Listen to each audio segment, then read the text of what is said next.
nuestra serie con respecto a la pureza de la iglesia.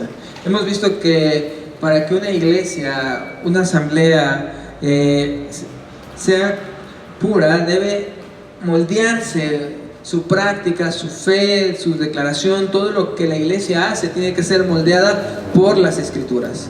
Las Escrituras son lo que deben gobernar nuestra práctica, nuestra fe, todo lo que nosotros hacemos.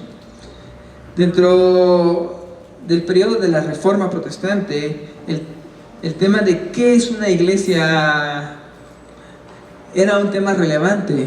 ¿Por qué? Porque estaban ante una institución que reclamaba ser la iglesia verdadera, la única, y que fuera de esa institución nadie podía ser parte de la verdadera iglesia. Entonces ellos se dieron a la tarea de estudiar por medio de las Escrituras qué es la iglesia, y también llegaron a una serie de declaraciones que quedaron plasmadas en diferentes confesiones acerca de qué es la iglesia y la pureza de la iglesia.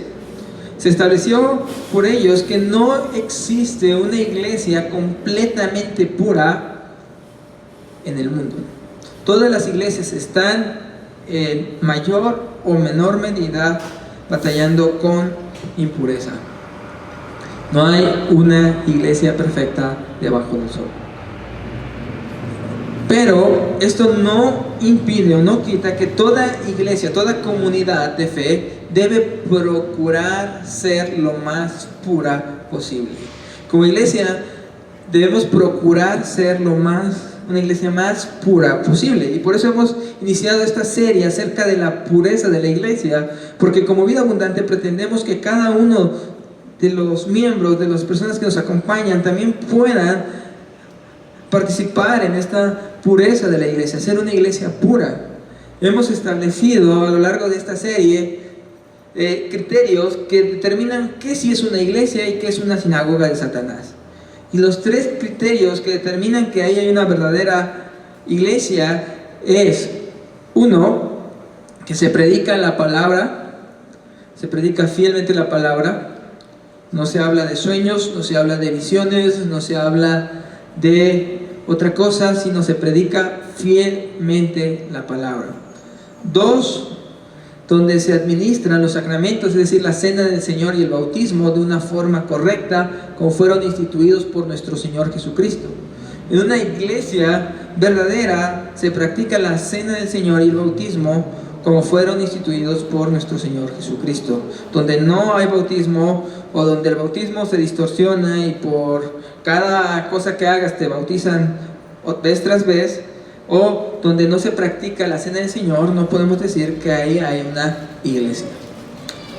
Y el tercero es la disciplina, donde una iglesia verdadera no consiente el pecado, una iglesia verdadera confronta el pecado de una forma bíblica, de una forma que lleve al pecador al arrepentimiento, donde los espirituales reprenden a la persona que ha caído en pecado para que se arrepienta, a fin de que pueda ser restaurado. Y cuando una persona se niega a abandonar su pecado, esta persona es excluida de la comunidad y no se le reconoce como un miembro de la iglesia. Es expulsado de la comunión de los santos, de la iglesia. No es reconocido como creyente cuando una persona persiste en pecar, pecar y pecar y no se arrepiente. Pero hemos visto que estos elementos son claves para una iglesia. Una iglesia debe confrontar el pecado, una iglesia debe proclamar el evangelio, una iglesia debe participar de la cena del Señor y el bautismo. Pero además de estos elementos que son básicos, que toda iglesia debería practicar, hay elementos que nos ayudan a hacer una iglesia cada vez más pura, como el establecer un correcto gobierno dentro de la iglesia, es decir, que el gobierno de la iglesia sea lo más apegado a las Escrituras. Allí hay una diversidad de opiniones en el mundo cristiano sobre cuál es el gobierno más apegado a las Escrituras, pero nosotros en Vida Abundante vemos que es el cuerpo de ancianos nombrados por la iglesia. Entonces es un gobierno eclesial con un cuerpo de ancianos, donde la misma iglesia son los asistentes, los miembros de la iglesia, quienes determinan quiénes son los pastores de la iglesia. Los pastores no se autodeterminan solos, no dicen yo soy pastor y ya. Los pastores no heredan, no dicen él es mi hijo y él se queda como pastor, sino la iglesia, por las aptitudes, por las cualidades, por las características de un hombre, ve y dice ese hombre es apto o no apto para ejercer ministerio. La asamblea es quienes determinan qué hombre puede estar pastoreando la iglesia y quién no. Así sea el mejor amigo del pastor, así sea el hijo del pastor, así sea quien sea. Es la asamblea quien debe determinar y evaluar si un hombre cumple con las características o los requerimientos bíblicos para ejercer el ministerio. Entonces ese es un punto para la pureza, veíamos. También veíamos que la comunión entre hermanos, el orar juntos, son puntos esenciales. En Hechos 2:42 veíamos que habían al menos 4 prácticas que llevaba la iglesia primitiva en sus reuniones.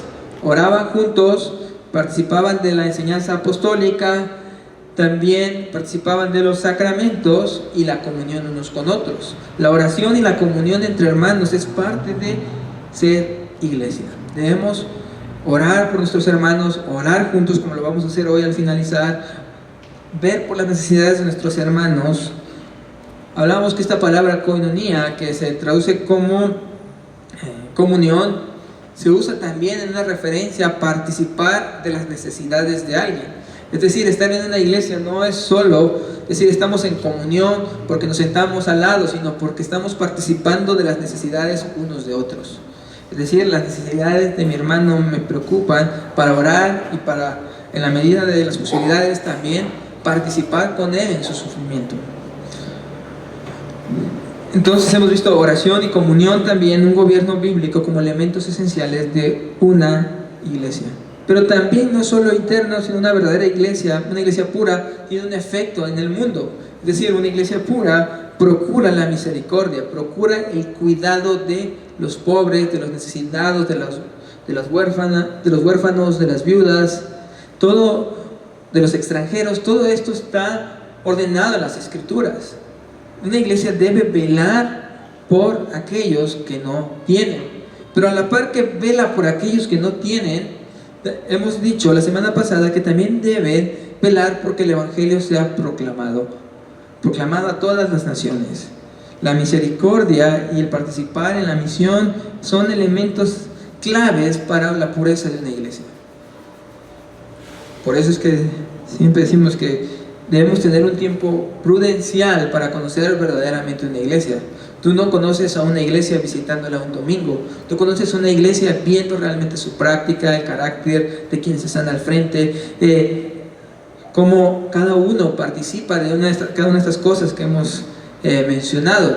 Entonces, para ver cuán pura es una iglesia, no vamos a encontrar una iglesia completamente pura, pero sí en donde Dios nos ha llamado a congregarnos, debemos velar para que sea una iglesia cada vez más pura. Vida Abundante no es una iglesia completamente pura, es una iglesia que debe ser cada día más pura. Hay mucho que cada uno de nosotros debe hacer para estar en una comunidad más pura cada día. Pero hoy vamos a ver un elemento central en el culto de adoración, porque el culto de adoración es otro tema importante dentro de la pureza de una iglesia. Una iglesia pura es aquella donde el culto de adoración es la reunión principal de la comunidad. Vamos, pero para esto voy a iniciar con un principio que es elemental para entender la importancia del culto de adoración. Te pongo en un caso. Tienes la oportunidad de otorgarle perdón a 3 hombres que han sido condenados a muerte. Y te van a pasar a decir, tú le puedes otorgar perdón a uno de estos 3 hombres que están condenados a muerte. Tú vas y preguntas, díganme qué hizo cada uno de ellos. El primero fue un asesino y mató a 10 personas. El segundo, un violador. El tercero, un hombre que estaba recogiendo leña en el día del Señor. ¿Tú a quién le darías el perdón? ¿A quién dirías, a él le voy a dar la libertad de que él salga y no sea ejecutado? Si vemos, naturalmente nosotros somos inclinados a decir, le vamos a dar perdón al que estaba recogiendo leña en el día del Señor, ¿no? Para nosotros, y estoy seguro que para la mayoría, esto nos pareció el pecado menos grave de los 3. Y dentro de nosotros dijimos, ese es el pecado menos grave de los 3. El detalle es que estos pecados aparecen condenados en una misma lista, en los 10 mandamientos. Y no se le da más a uno que sea más grave que otro. Pero ¿por qué para nosotros es más grave un asesino que alguien que no honra el día del Señor? ¿Por qué lo vemos como más grave? Porque dentro de la mentalidad humana, lo más importante es el ser humano. Y un pecado es tan grave como daña a otro ser humano. Nosotros consideramos a un pecado tan grave como cuánto daña a otro ser humano. No, pues si lo golpeó, merece menos castigo que si lo mató. Porque evaluamos un pecado entre qué es tan grave como cuánto daña ese pecado a otro ser humano. Porque dentro de nuestra concepción humana, lo más grave es afectar a otro ser humano, porque lo más importante es el ser humano. Nosotros creemos en nuestra naturaleza que el hombre es el ser máximo y cualquiera que lo dañe merece un castigo. Y cuanto sea el daño, así debe ser el castigo. Pero en el pecado, lo más grave del pecado es atentar contra la santidad de Dios. Lo más grave del pecado es atentar contra la santidad de Dios. Cuando nosotros consideramos más grave a alguien que mata, a alguien que no honra el día del Señor, estamos evaluando desde nuestra perspectiva humana. Pero no estamos evaluando de qué ofende más a la santidad del Señor. ¿Cuál es más un acto en contra de su santidad? ¿De quién es Él? Porque para nuestra mente humana el hombre es más importante que la santidad de Dios. Pero en las Escrituras no hay nada más importante que la santidad de Dios. A un par de hermanos que habían sido elegidos por Dios se les ocurre la ingeniosa idea de presentar un fuego que Dios no les había pedido que hicieran. Y se acercan ellos muy irreverentemente a hacer algo que Dios no les había mandado hacer. ¿Qué pasó con ellos? Fueron consumidos.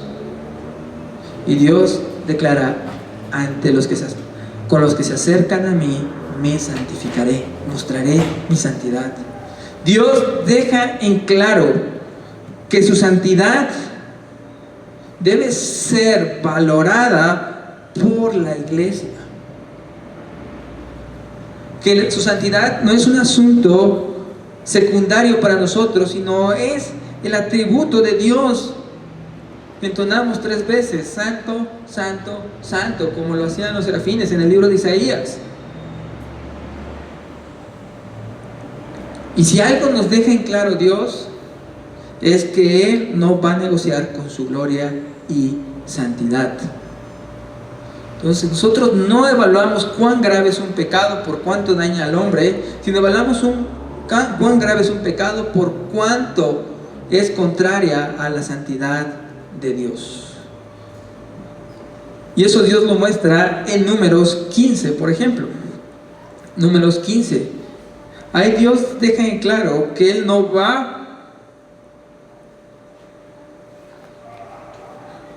a negociar con su santidad. En Números 15, verso 32.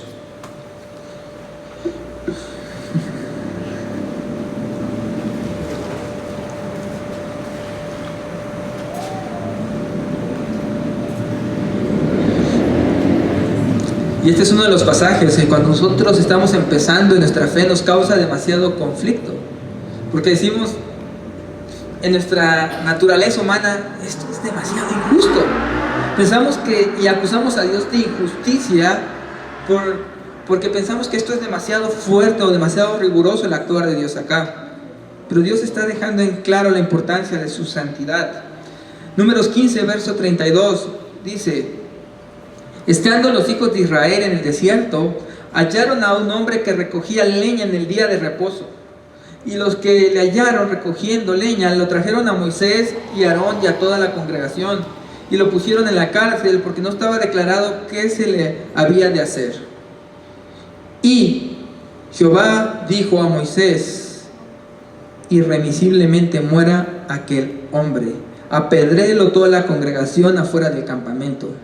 Entonces lo sacó la congregación fuera del campamento y lo apedrearon, y murió como Jehová mandó a Moisés. Siendo honestos en nuestra humanidad, esto parece un actuar demasiado duro. Encuentras a un hombre recogiendo leña, en este caso en un día sábado, lo meten en la cárcel y preguntan a Dios: Dios, ¿qué hacemos con él? Y Dios dice: apedréenlo todos.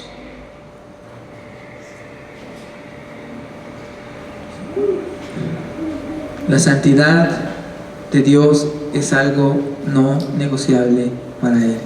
Dios va a santificarse en medio de su pueblo. No tendrá medidas suaves contra aquellos que van en contra de su santidad.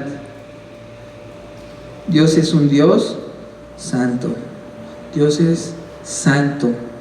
Entonces, lo que para nosotros es una gran injusticia, porque diríamos: pobre hombre, solo estaba recogiendo un poco de leña en un día de reposo, ¿por qué fue apedreado y por qué murió? Pero es una violación contra la santidad de Dios. ¿Por qué? ¿Qué es la primera de todas las cosas que Dios santificó? ¿Cuál fue la primera de todas las cosas que Dios santificó? El día de reposo, al concluir la creación. Y era un mandato para todo el pueblo de Israel a fin de que entendieran una sola cosa. Él dice que Dios les mandó y le dijo que guardaran el día de reposo, porque por medio de él entenderían que Él es Jehová que los santifica. Entonces, el día de reposo está dentro, no de la ley ritual, está dentro de la ley moral, no está dentro de las ordenanzas religiosas, está dentro de los 10 mandamientos, honrar el día de reposo. Es tan moral como matar o robar. Y no guardar el día de reposo o no honrar el día de reposo es tan grave como matar o robar, a la luz de las Escrituras. A la luz de las Escrituras, el día de reposo debe ser un día apreciado y guardado por el pueblo de Dios. ¿Por qué? Porque era un día dedicado a Dios, un día donde ellos deberían dedicar su mente, su cuerpo a Dios. El día de reposo no era un día cualquiera, debería ser tenido como un día apreciable para ellos, un día único para ellos, un día enfocado en su mente y corazón al Señor, un día consagrado al Señor. Todos los días nos consagramos al Señor, sí, pero Dios mandó que uno de 7 fuera especialmente apartado para Él. Es un mandato perpetuo de Dios.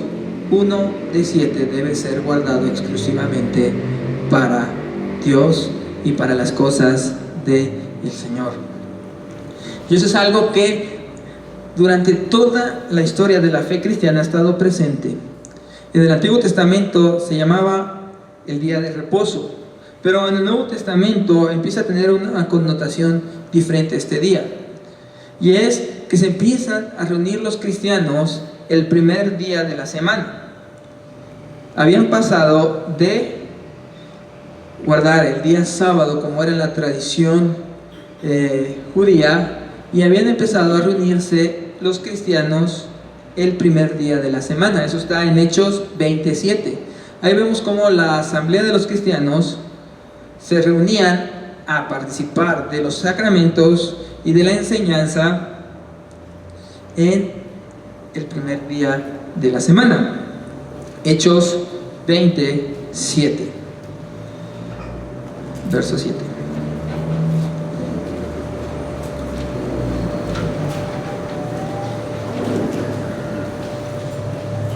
Dice: en el primer día de la semana, reunidos los discípulos para partir el pan, Pablo les enseñaba, habiendo de salir al día siguiente, y se alargó el discurso hasta la medianoche.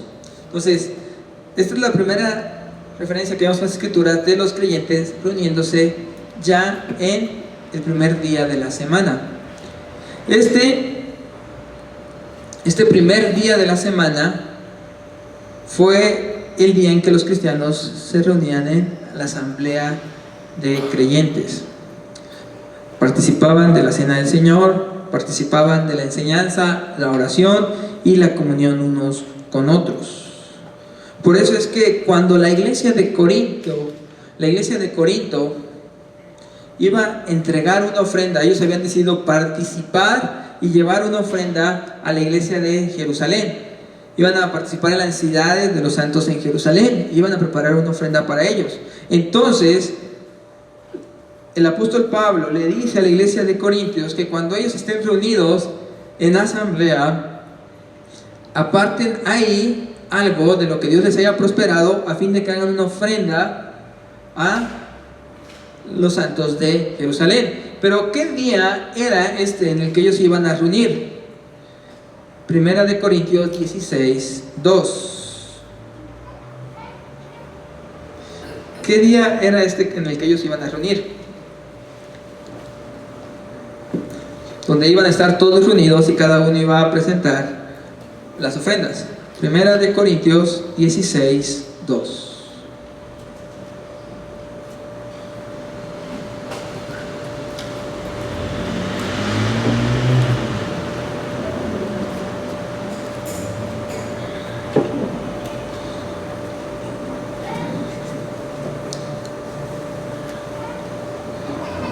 Dice primera carta a los Corintios, capítulo 16, verso 2. Cada primer día de la semana, cada uno de vosotros ponga aparte algo según haya prosperado, guardándolo para que cuando yo llegue no se recojan entonces ofrendas. Entonces, ¿cuál era el día en que ellos iban a estar reunidos? Y es entonces donde debían ellos apartar ofrenda para participar en las necesidades de los santos de Jerusalén.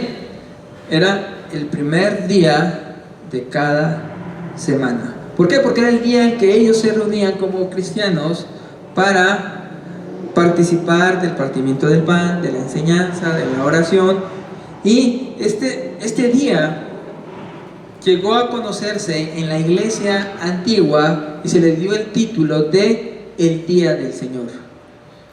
En el antiguo pacto se conocía como el día de reposo o el Shabbat, y se llamaba a este día de reposo o Shabbat. Pero los creyentes le dieron a este día de sus reuniones el título de el Día del Señor. Así es como se referían ellos a el día que se reunían, que era el primer día de la semana.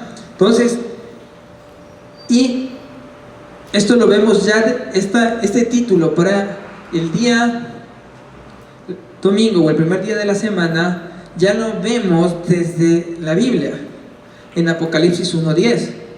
Dice: yo estaba en el Espíritu en el día del Señor y oí detrás de mí una gran voz como de trompeta. Ahí ya usa ese título que la iglesia le daba a este día, el día del Señor. Dice Juan: yo estaba en el día del Señor.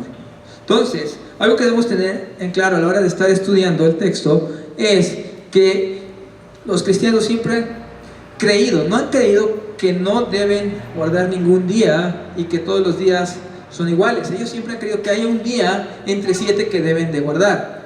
Incluso en la Reforma, Juan Calvino dice que este mandato, el cuarto mandato de la ley o de los 10 mandamientos, debe ser guardado como un día entre 7. Debe haber uno de los 7 días que aparte. Él no se posiciona a favor de un día en específico, pero dice que sí es un mandato divino el que sea guardado un día de 7 para las cosas santas. Obviamente algunas confesiones, como la confesión de Westminster, ellos sí creen, conforme toda la tradición cristiana y toda la historia del cristianismo ha creído, que ese día es el día domingo, el día que se reúnen los creyentes. Y esto lo vemos incluso, ¿se acuerdan en el relato histórico que habíamos sacado a luz? ¿Quién lo decía? ¿En qué año era? Era el relato de Justino Mártir, uno de los relatos más antiguos con respecto a las reuniones cristianas. Y Justino Mártir, en su relato, nos da estas prácticas que vemos en Hechos 2:42, lo veíamos, ¿no? Dice que se juntan para participar de la enseñanza, alguien lee las escrituras, los exhortan, hacen oraciones juntos, traen los elementos de la cena del Señor, dan gracias por los elementos de la cena del Señor, recogen ofrendas y participan también de los elementos de la cena del Señor, y cada uno es despedido. Este relato que da Justino Mártir es el relato más antiguo de un culto cristiano. Está en el año 150 después de Cristo, más o menos, 50, 60 años después a la muerte del último apóstol. Entonces, es el relato más antiguo y él explica algo que ya empezamos a ver acá desde el libro de los Hechos, desde que vemos a la carta a los Corintios o Apocalipsis, que es el día en que los cristianos toman para reunirse. Justino Mártir, al hablar sobre este culto cristiano, dice: y en el día del sol todos nos juntamos, porque es el primer día en que Dios, haciendo volver la luz y la materia, creó el mundo, y también porque ese día Jesucristo nuestro Salvador resucitó de entre los muertos. Lo crucificaron, en efecto, el día anterior a Saturno, y el día siguiente, o sea, el día del sol, apareciéndose a los apóstoles y discípulos, enseñó aquellas cosas que por nuestra parte hemos entregado a vuestra consideración, dice Justino Mártir. Entonces vemos que desde muy temprano en la iglesia ellos veían como el día del Señor, el día domingo, porque era el día que Jesucristo resucitó, el día de la nueva creación, del nuevo pacto. Y había por ellos un aprecio por este día. Era un día consagrado al Señor. Ninguno de nosotros puede ignorar que la Biblia hace mucho énfasis en guardar un día de 7. Tendríamos que ignorar las Escrituras para decir todos los días son iguales. La Biblia dice que hay un día que es santo, que debe haber un día que es tomado por santo. Si todos los días son iguales, entonces no tiene sentido que Dios santifique algo, porque el hecho que Dios santifique algo ya no lo hace igual al resto, ya lo hace apartado o consagrado. Entonces esa perspectiva de que todos los días deben ser iguales para nosotros no es bíblica. Los cristianos siempre han tenido un día especial para la adoración. Siempre. La iglesia del antiguo pacto lo hacía recordando la creación, el día de reposo. La iglesia del nuevo pacto lo hacía recordando la nueva creación en el día de la resurrección. Pero siempre ha existido un día consagrado para los creyentes. Y Dios, tomando esta aclaración, vayamos a ver qué dice Dios en su escritura de la importancia de este día. Isaías 58.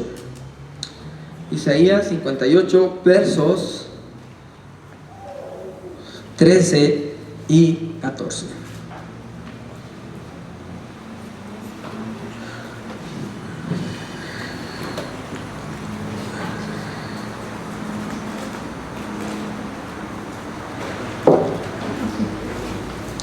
Isaías 58, verso 13 y 14.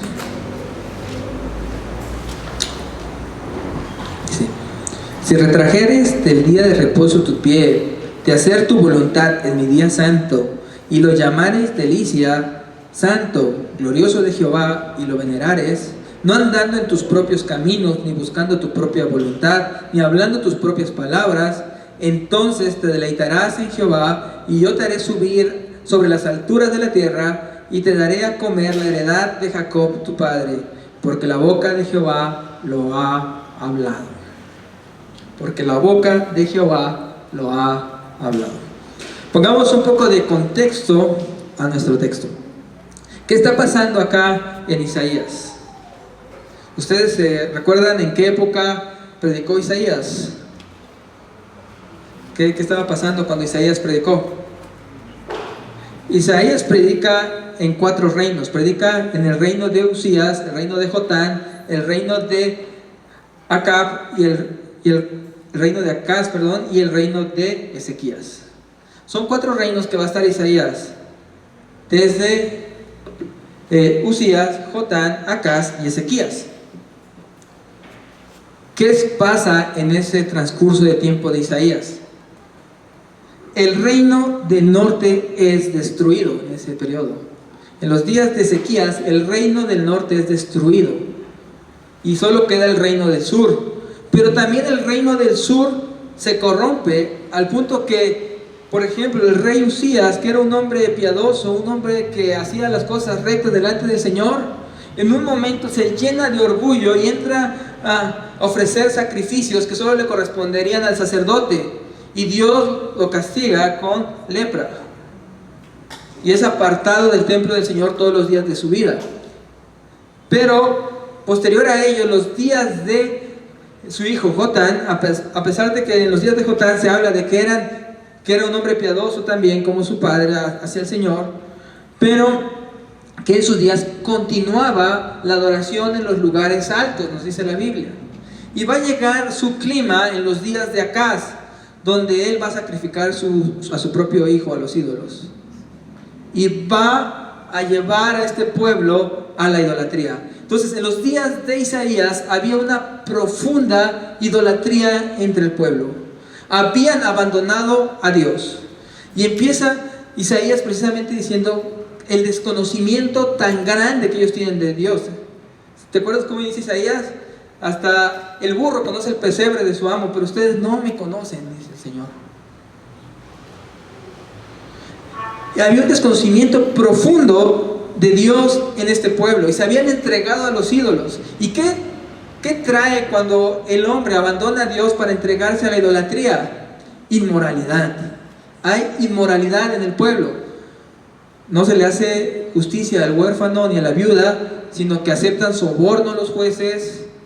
Se nos habla de que van a los agoreros, ofrecen sus hijos en sacrificio a los dioses falsos. Se nos dice que consultan a los muertos y empiezan a llevar cada práctica inmoral posible. La inmoralidad reina en esta nación, pero mantienen una práctica religiosa. Todavía ayunan, todavía van al templo.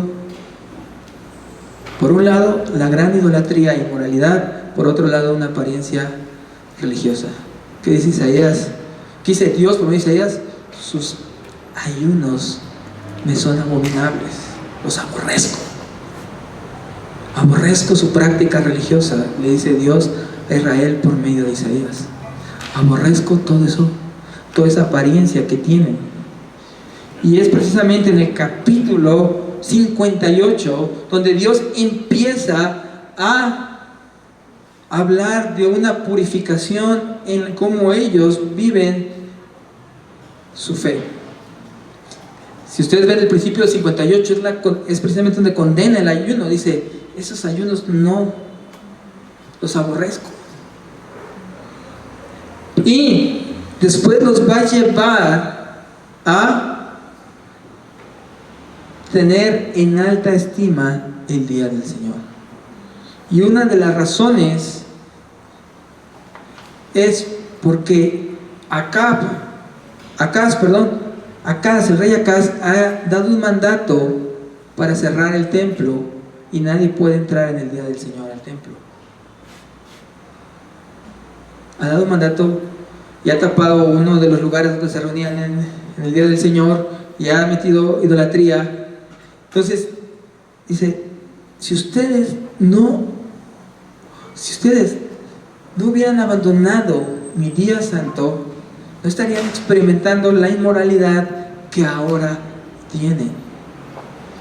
Y eso nos lleva a preguntar, cuando Israel no honró el día de reposo debidamente, Israel cayó en una profunda crisis moral. Una profunda crisis moral cuando no honraron el día del Señor.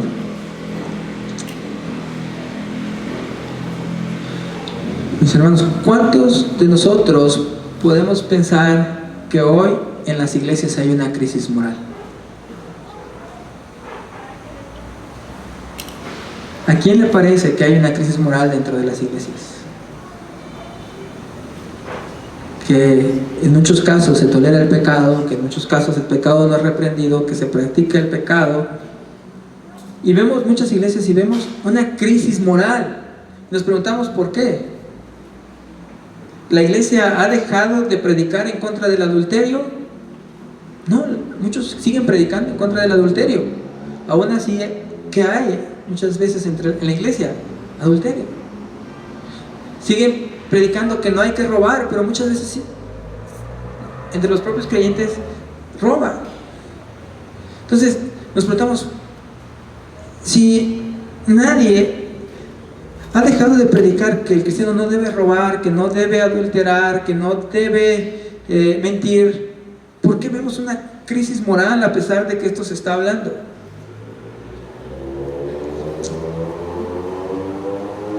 Y es que en los últimos años el cristianismo se ha olvidado de uno de los mandatos morales de la ley: honrarás el día de reposo.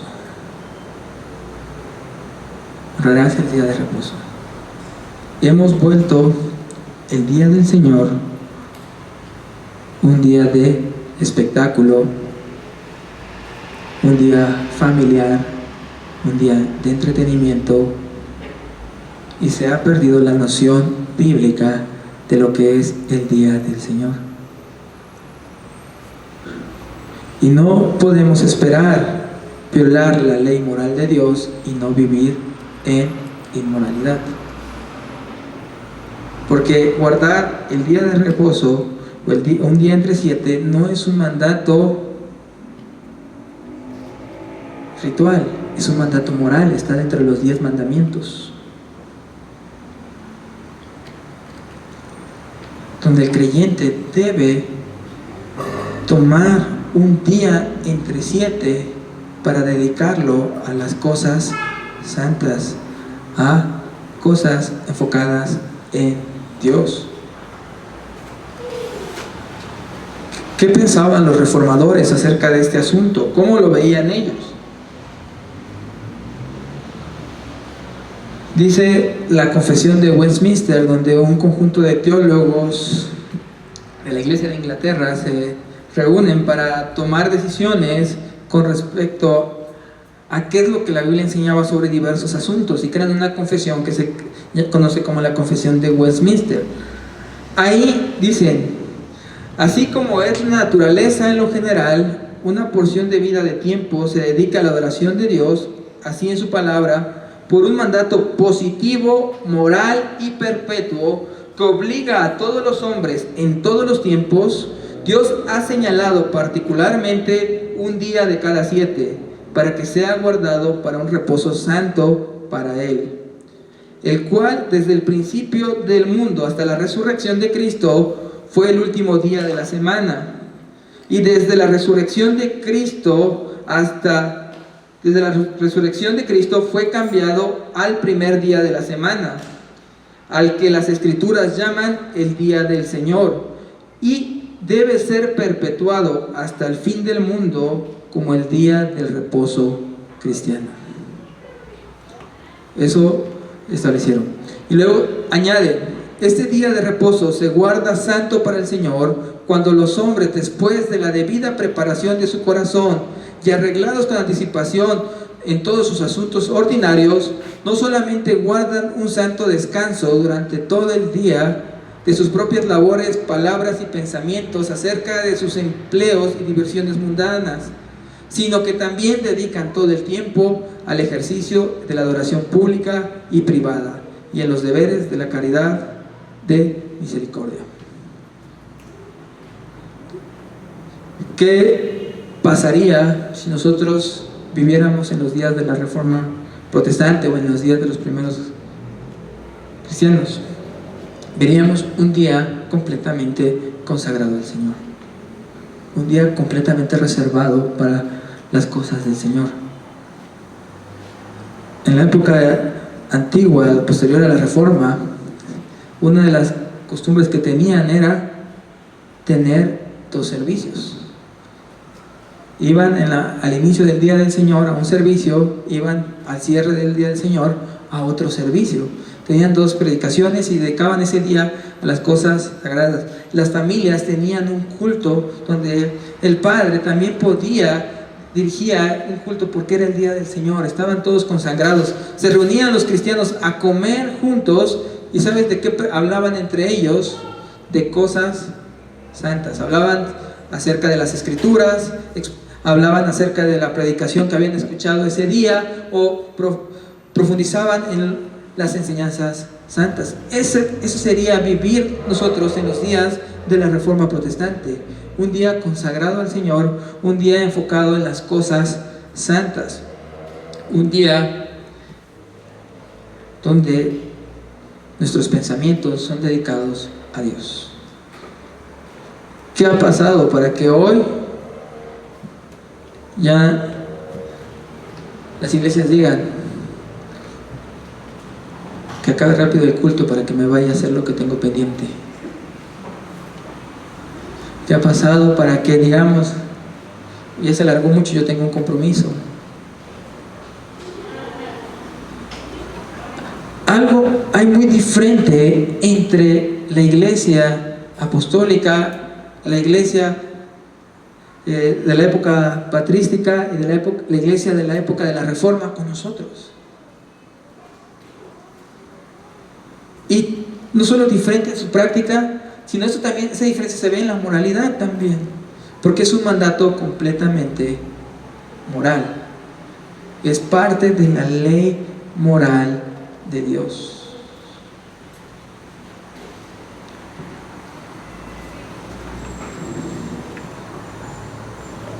Mis hermanos, es algo que Dios ha decretado. Y aquí en Isaías 58, 13 y 14, Dios hace una correlación entre nuestro aprecio por el día de Él y nuestro aprecio por Él.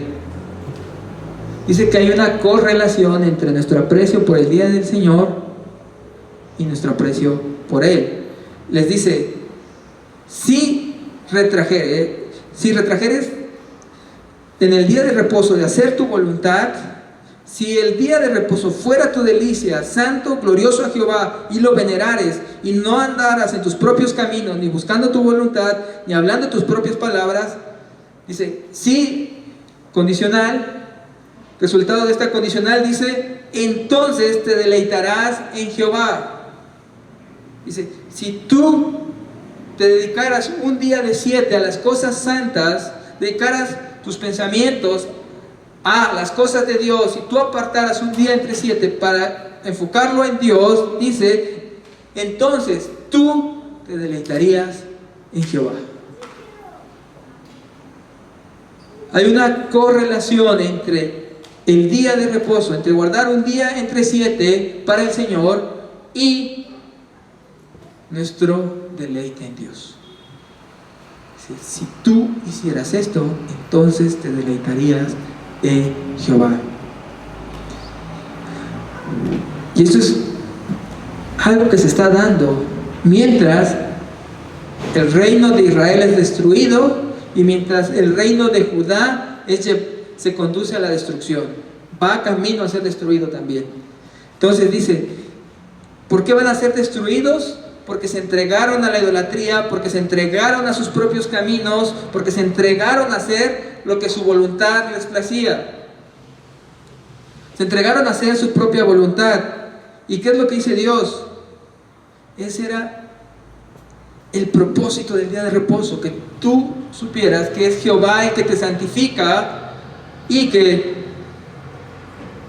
si tú hubieras hecho de un día entre 7 tu delicia, un día apartado para Dios, un día glorioso para Jehová, y honraras a Dios en ese día de una forma especial al resto de los días, y no anduvieras en tus propios caminos ni buscando tu propia voluntad, entonces te deleitarías en Jehová.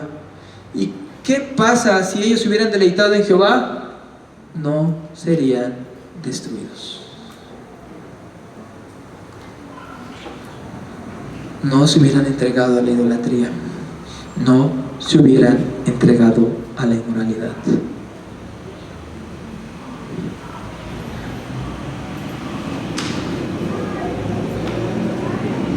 Mis hermanos, este es algo que Dios nos manda a nosotros. Llama a que tengamos un día entre 7 como algo sagrado o consagrado.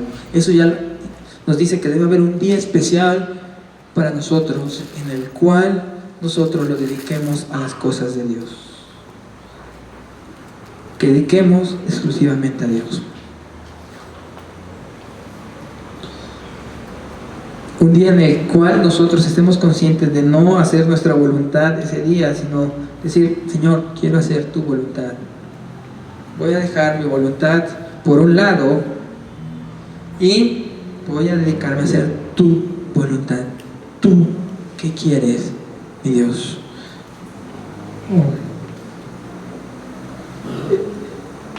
Mis hermanos, no es solo venir el domingo acá. Es a los que son padres, como padres, sentarse en su casa y decir, hijo, es el día del Señor. Ven, sentamos, abramos nuestra Biblia y aprendamos a honrar este día.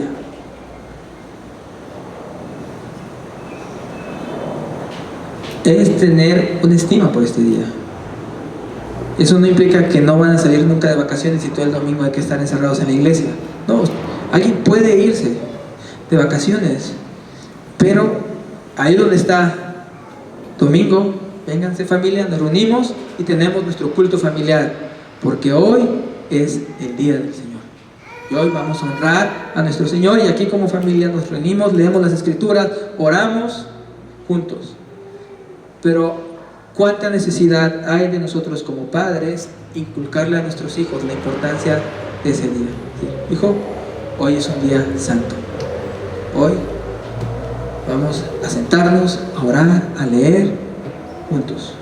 Estamos en un rincón del mundo donde no hay una iglesia en la cual nos podamos congregar. Solito abro mi Biblia, me pongo a orar y leer y decir, Señor, hoy es tu día santo. ¿Por qué? Porque si no tenemos esto, va a haber una crisis moral en nosotros. Porque es un mandato moral. Vivimos en una sociedad que no es cristiana, aunque proclamen una religión conocida o reconocida generalmente entre el cristianismo, pero sus hábitos, sus costumbres, su forma de proceder no es cristiana. Y es claro que a muchos creyentes en muchas situaciones les va a tocar tal vez que en sus trabajos les demanden ir este día o dedicar este día.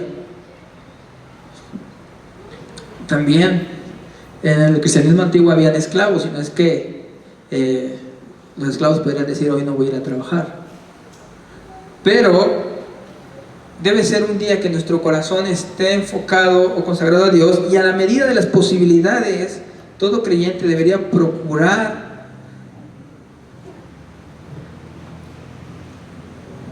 no laborar ese día, si le es posible. No laborar ese día. Debe esforzarse, debe procurar. Es decir, este día es consagrado al Señor. Este día es el día del Señor y no lo voy a negociar. Porque ¿a quién afectamos si no guardamos el día del Señor? A veces hay una idea errónea que piensa, no, que estoy afectando al pastor o a la iglesia si no me congrego el día domingo, o si no guardo el día del Señor. Digo, lo estoy afectando a ellos, ¿no? A ellos porque quieren que llegue, porque les conviene, por esto, por aquello. Pero ¿quiénes se vieron afectados por no guardar el día del Señor? Ellos mismos se vieron afectados en su corazón hacia Dios cuando no honraban a Dios como Dios lo estableció. Uno de los principios que nosotros debemos ver es que nuestra adoración, nuestro culto debe estar regulado por Dios como Él lo estableció. ¿Nos creemos más sabios que Dios para establecer una forma de adoración distinta? ¿Creemos que somos más capaces, más hábiles, o que nuestro punto de vista es mejor que el suyo? Necesitamos un profundo regresar al temor de Dios en nuestros corazones y en nuestras vidas. Un profundo temor de Dios por su santidad, porque no es solo una cuestión externa, es una cuestión moral. Y para que haya verdaderamente un enfoque en el día del Señor y decir, aunque esté donde esté, voy a dedicar este día para tener un culto familiar, para reunirme, para orar, para estar con mis hermanos, o estar con mi familia adorando a Dios este día. Para esto tiene que haber un profundo peso por la santidad de Dios en nuestro corazón. A menos que creamos que Dios es inmensamente santo, no veremos de forma despectiva algunos mandatos de acuerdo a nuestro propio criterio. ¿Por qué? Porque nosotros evaluamos y pues si daña al hombre es grave, pero si no daña al hombre, no es tan grave. Pero es una ofensa contra la santidad de Dios. ¿Qué es lo que más debemos atesorar? ¿La vida del hombre o la gloria de Dios? La vida se puede ir, nos la pueden quitar en cualquier momento, pero debemos atesorar profundamente la gloria de Dios.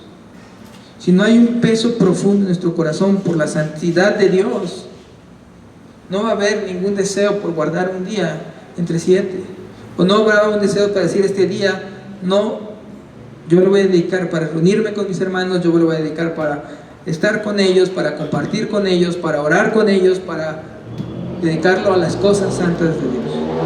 No va a haber.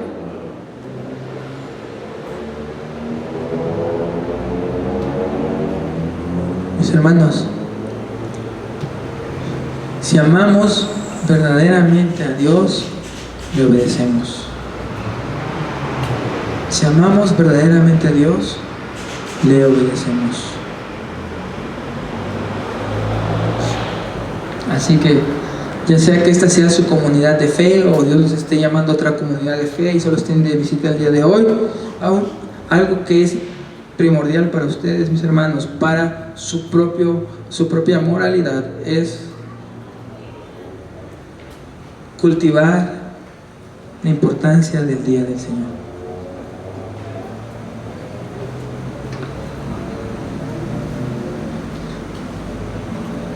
No podemos estar aquí y pensando cómo van los Steelers.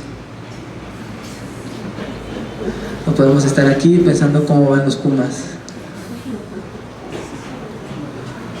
cómo va el Cruz Azul.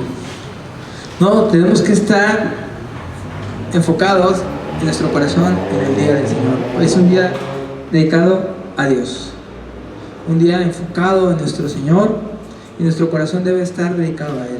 ¿Ya? Es un mandato moral importante. ¿Qué pasó con Israel cuando menospreció esto? Pecado, y se entregaron al pecado. ¿Qué pasa con los creyentes cuando dejaron de honrar el día del Señor? Inmoralidad, inmoralidad, inmoralidad. No podemos ir contra la sabiduría divina. Es claro que si vamos contra ella, vamos a experimentar las mismas cosas que Israel. Dios ya lo expresó en su palabra, lo terrible que es no honrar a Dios y no tomar un día para las cosas santas. Por eso es que para el creyente, el culto dominical es el centro y la reunión principal. No es, ayer ya fui a la reunión de jóvenes, entonces ya no voy mañana. Como esta semana sí fui a la reunión de hombres, ya no voy a llegar el domingo, me voy a ir a ver la película de Barbie o alguna otra que haya salido. No, no es así, mis hermanos. Es nuestra reunión central como iglesia, el domingo, donde nos reunimos para adorar al Señor juntos. Y es nuestra reunión más importante porque estamos celebrando que nuestro Señor Jesucristo resucitó. Por eso le llamamos hoy al día del Señor. No puede ser tenido en poco por nosotros. La Biblia nos advierte: a nadie que haya tenido en poco esto le ha ido bien.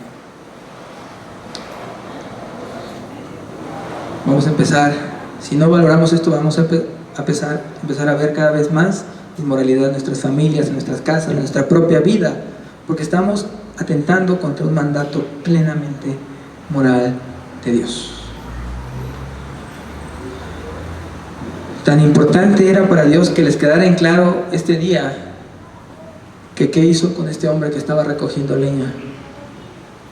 Tienen que aprender que no hay nada más importante que mi santidad, dice Dios. Y cuando le preguntan ¿qué hacemos con este hombre?, dice: irremisiblemente apedréenlo. Podría ser una práctica que adoptemos, ¿no? Bueno, claramente no lo haremos, pero sí, en nuestro corazón es importante que tengamos este temor reverente a Dios, hacia su santidad, que nos lleve a una vida de consagración a Dios, que nos lleve a una vida de entregar un día de consagración a Dios. Alguien puede decir hoy: no, eso no es así, yo no lo voy a hacer. No lo hagas, no lo hagas, y cada uno enfrentará sus propias consecuencias. Cada uno enfrentará las propias consecuencias. Hemos decidido no ser más sabios que Dios y amoldarnos a lo que Dios dice, como Dios dice. Entonces, mis hermanos, si hemos sido rescatados por Cristo, si el Evangelio es nuestro tesoro, si realmente el suceso de la resurrección de Cristo es el más importante de todos,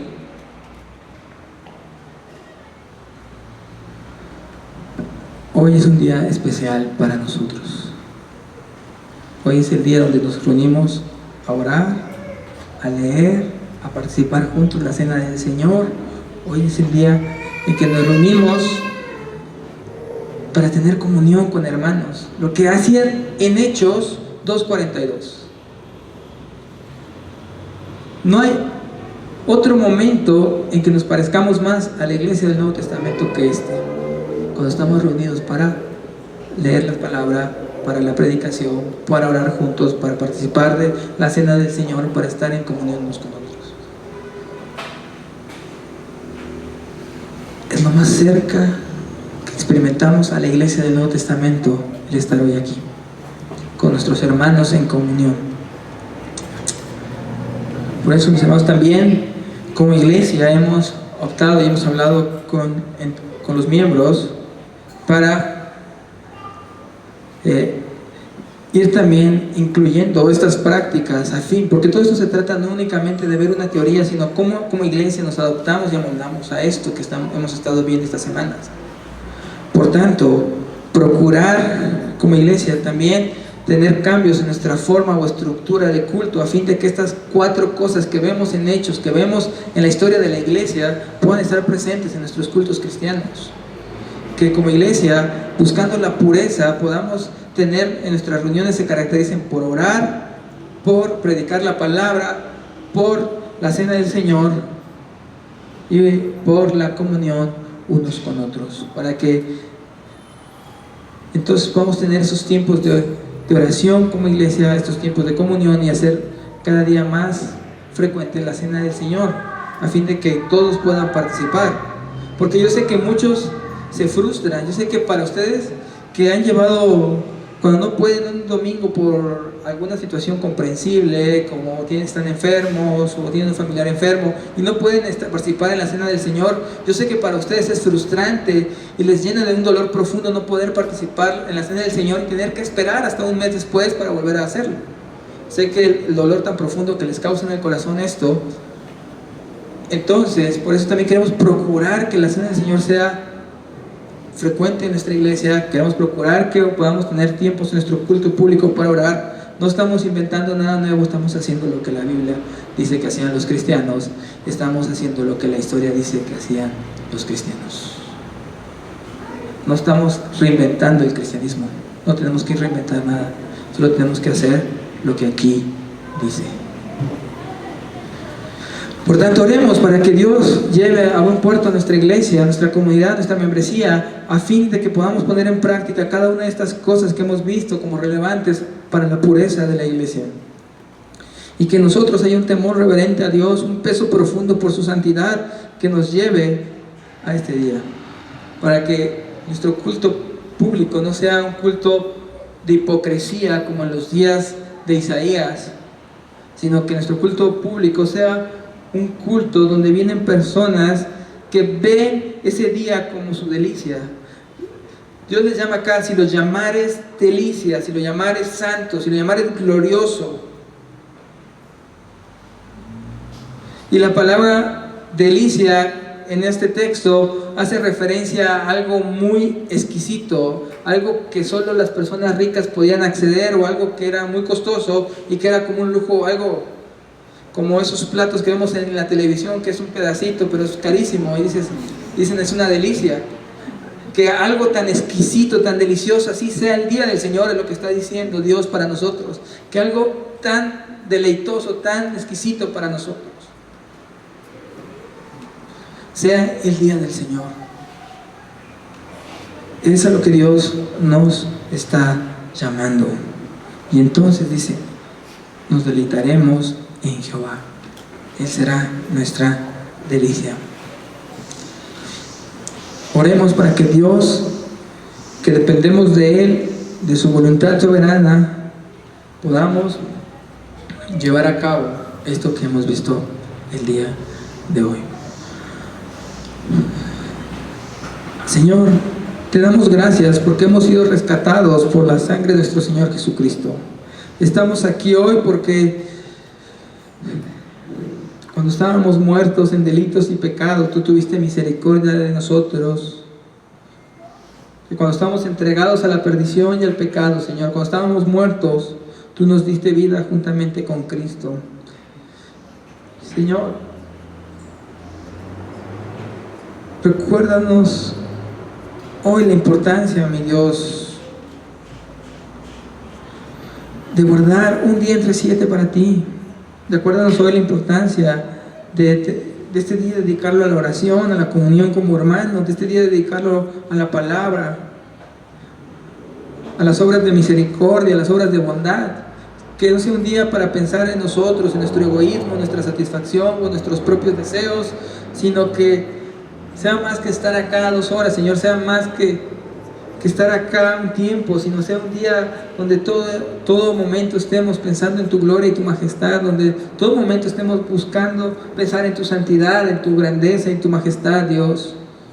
Señor, trae este profundo sentir a nuestro corazón. Mi Dios, nuestro corazón va a ver esto como palabras vanas si tu Espíritu no nos redarguye y no nos trae esa convicción. Porque somos incapaces por nosotros mismos, Señor, de dedicarnos a las cosas santas, mi Dios. Somos incapaces por nosotros mismos de poner nuestra mente en lo santo, en lo puro, en lo bueno, en lo justo. Pero por tu Espíritu, Señor, nosotros podemos enfocar nuestra mente y ver hacia eso puro, bueno, santo y justo, Dios.